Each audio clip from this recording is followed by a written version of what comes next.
Der Fuchs und die zwei kleinen Bärli.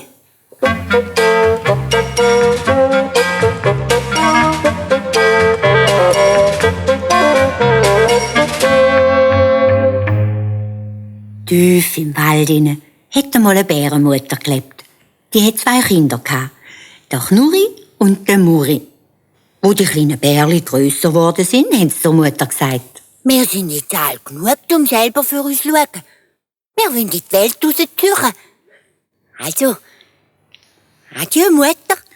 Und die Bärenmutter hat gesagt: Mir dunkt's zwar, ihr seid schon noch ein bisschen klein. Aber könnt ihr ja mal probieren? Schaut, da ist ein Bündeli mit einem Brot, mit einem Glas Honig und mit einem Käse.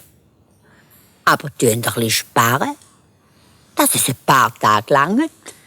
So sind die beiden Bärli abgezottelt. Schon nach einer halben Stunde sagt der Knurri: Ja, Hunger? Komm, wir sitzen auf dem Baumstamm und essen etwas. Und so sind sie auf dem Baumstamm gesessen und haben das ganze Brot aufgegessen. Dann sind sie wieder ein Stück weitergelaufen. Nach einer Weile sagt der Muri: Du, ich bin müde.